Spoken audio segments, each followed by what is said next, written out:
We are good now. So Nick's going to give us the one-on-one. Kick us off. Hello, everyone. Welcome to November 2018 SecDSM.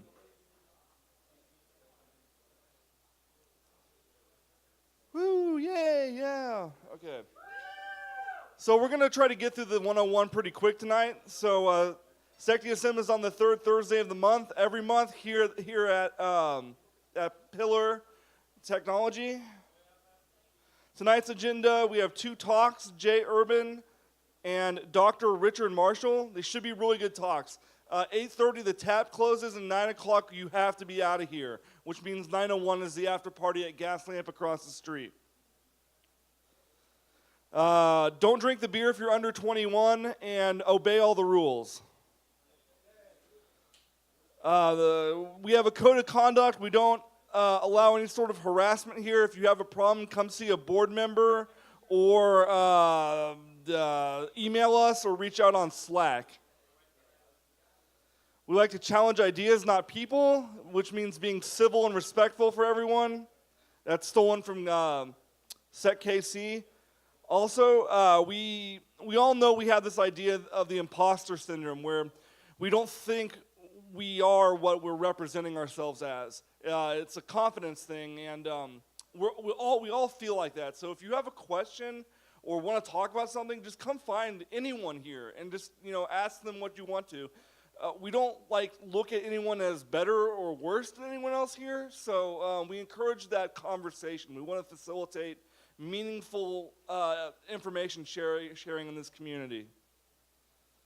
House rules. I'm going to read these one by one because they're really important. You must obey these rules while you are here. Clean up your dishes and put them in the kitchen. No loitering in the kitchen. Just put your plates down and clear. Stay on the linoleum. If you look down and see you're on carpet, you're in the wrong place. Obey all instructions from James. He's not here tonight, so it's AJ instead. AJ is kind of our sponsor for the evening. If he tells you to do something, do it. Be excellent to each other.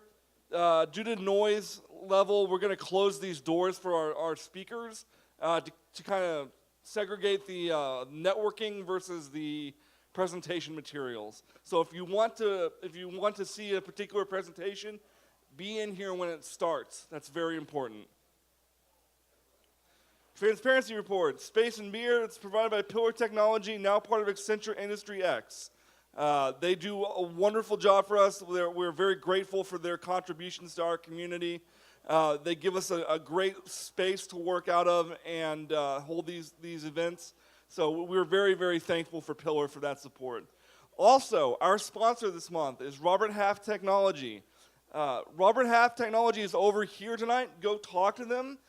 They're doing resume reviews. So if you have your resume with you, you can sign up to go through a review with one of the recruiters there, and they can help you tweak your resume and come up with the best resume as possible. As we all know, the resume is your foot in the door at most of these companies. Likewise, they have a raffle. This raffle is their own kind of deal, but if you submit your name and email over here in that glass container, you'll be entered into their drawing. And that is for one of two $50 Amazon gift cards. So I encourage you to go talk to them, maybe put your name in the raffle, maybe win some money. And also there's a $50 gift card for the CTF winner. Whoever wins the CTF tonight is taking home a $50 gift card from Robert Half Technology. We thank them again for their sponsorship and generous contribution to our community. Financial transparency, these are the numbers. I'm not going to go through and read them off one by one in the name of going through this as quickly as possible. Does anyone have any questions on the numbers? Yes, Aaron. No. Total tease. Okay. Mini SecDSM CDF. Challenges find me tonight. Mini ctf.secdsm.org/find_me. That's where you get started for this particular CTF event. So hit up this URL if you want to do the CTF, and that's where you start. Remember, $50 gift card on behalf of Robert Half Technology. The first person to DM at Toentum is the one who wins. So that's kind of the operating procedure of the CTF tonight. Live streaming and recording capabilities proudly provided by these sponsors. They provided the money for the AV equipment that we use every month, and we are grateful for their contribution again to our community. That's Principal, Dwala, and Business Solver. Thank you very much for that contribution. Slack, SecDSM.org. Go there to sign up for Slack. It's the best thing since sliced bread. You'll love it. Sign up for Slack. Hobbies channel on Slack, that's SecDSM Movie Night. I'm going to invite James up here to talk about that. And then after James does his news and hobbies channel, we're going to talk about the election tonight. So that's very important. So after James's election talk. So I want to turn over to James now.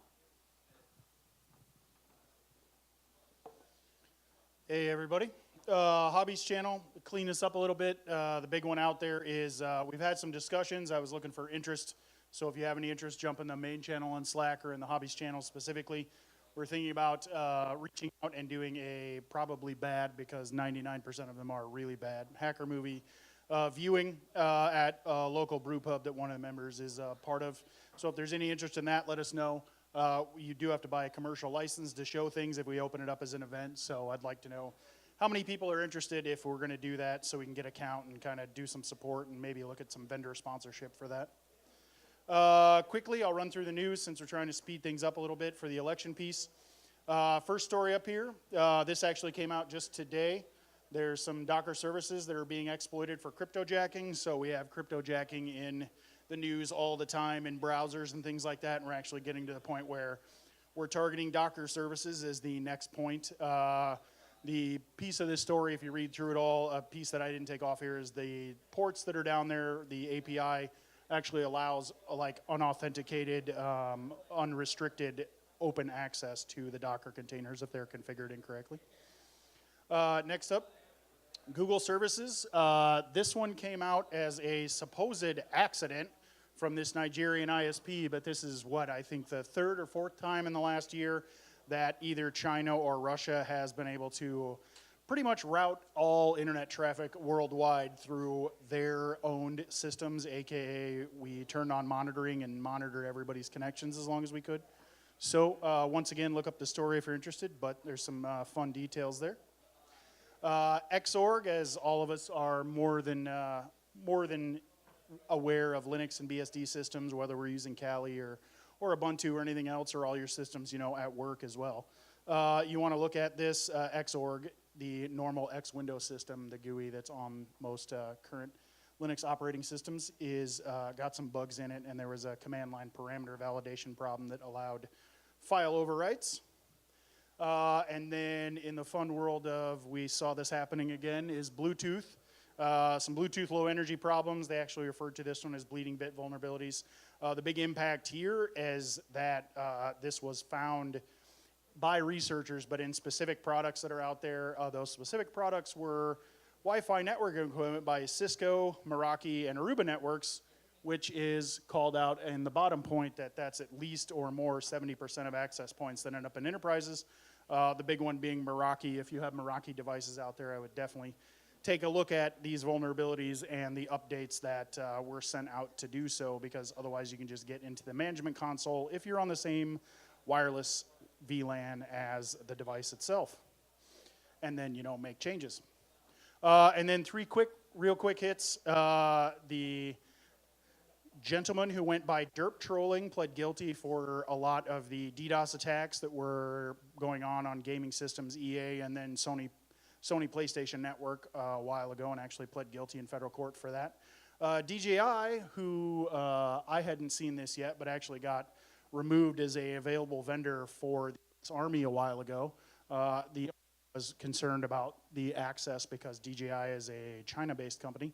They actually had a major vulnerability that led to the ability to essentially own the devices and get in with unauthorized access to everyone's accounts. So anyone that was a registered member of the community you could go in there and look at the device live, or you could look at all saved feeds and flight maps of where those devices were, you know, kind of like when you don't put on a fitness thing and then run around a secured military base and let record of that be on the internet.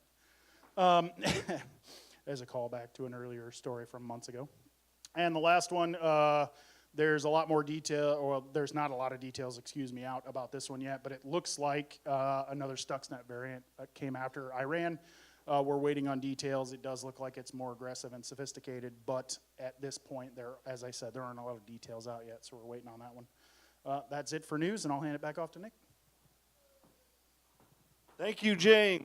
Okay, we're going to route into our election discussion right now. Let's see if we have a slide on it. I guess we don't have a slide on it. We're going to invite the people who are running for positions to come up and speak for 2 minutes. There are? I don't see them. Okay. Ballots have been provided along with a wristband. Please vote and return your ballot and wristband and place it in the ballot box. Ballots without a wristband will not be honored. Ballots will be counted under dual control by the board, and elected members will be shared after today's meeting. We're going to start collecting ballots after the second speaker, and we'll let you know shortly, Slack, who the winners are and the results are. So with that, I think I'm going to go over the board candidates. These 4 people are running for positions. Each will have 2 minutes to address the community, to share any ideas, thoughts, background, etc. The order below and on the ballot reflects the order of application. So I think that's the last one, and we're going to invite people up here to begin speaking. I will time you, and I will let you know when you have 10 seconds left. We're going to be really aggressive about stopping at 2 minutes. So just be aware of that, anyone who's going to come up here. All right, I'd like to invite up our first speaker. That's Stacy Monroe.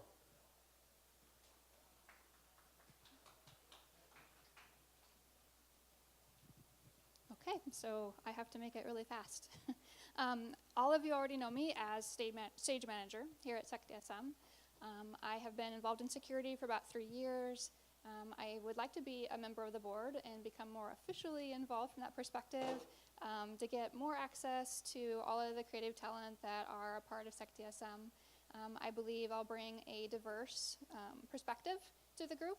I'm interested in getting other groups of people involved in SecDSM, other communities around Des Moines, reaching out from that perspective. And I find security to be a lot of fun. I've only been involved in it for about 3 years, but I've loved every minute of it. And let's see, I work at Principal with Brandon and have a lot of exposure to different security people, events, technologies. So I've got getting a lot more background from that perspective. And just looking to share, I'm still pretty much a beginner myself, and interested in bringing in more beginner talent so that we can grow the talent in Des Moines. That's about all I have. Thank you, Stacy. The next person we're going to invite up is Sam Oppel. Hello, everyone. My name is Sam Oppel. I am a teacher at Central Campus, which is just down the road. I teach cybersecurity courses that align with DMAC's cybersecurity program. I'm here because I talked to Brandon Murphy a few months ago about how I can give back to this organization.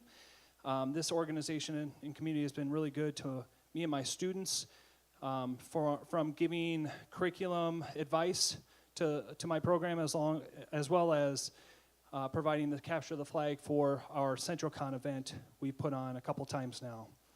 So I would like to help out in kind of thinking of how we get more young people excited and interested in the area of cybersecurity, along with, especially as an instructor at Des Moines Public Schools, we think a lot about diversity and equity and thinking about how we can get this community to be more than white men. And so how we can diversify and add equity to this group. So thank you for this opportunity. Thank you, Sam. The next person is going to be Abby Basinius, I believe. If I misspelled or mispronounced your name, I apologize. That's one of the better pronunciations, actually. Hey everyone, my name is Abby Basinius. I am running for board. I'm currently the training and workshop coordinator here at SecDSM. So you should be hearing from me soon, hopefully, for some workshops that are coming up this next year. I decided to run because I feel like I can offer a unique opportunity because I do not have a security background. I do not have an IT background. But I do have a teaching background, so that might help a little bit. So I'm just going to run. Thought I'd wing it and see what happens. Thanks. Thank you very much. And last but not least, Joseph Peppers.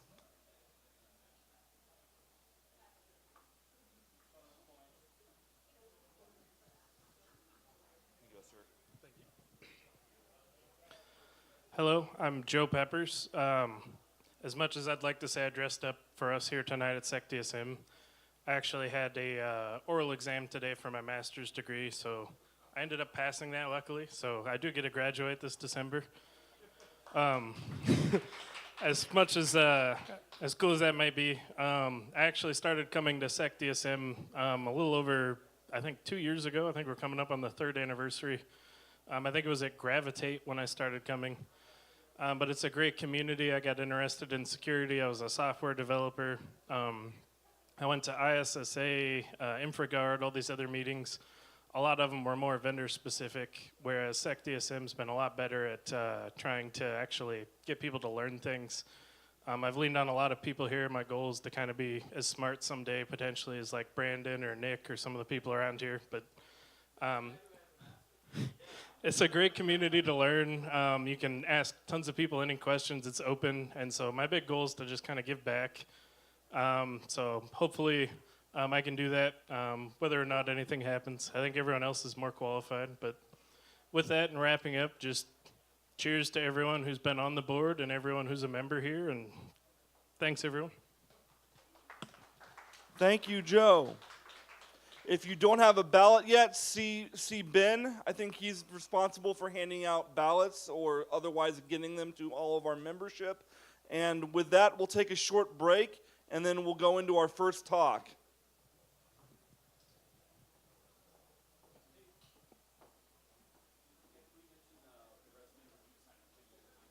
Also, if you have your resume here or digitally, please remember to sign up for the Robert Half resume review. And maybe drop your name in the drawing box, too. That's it. Couple minutes.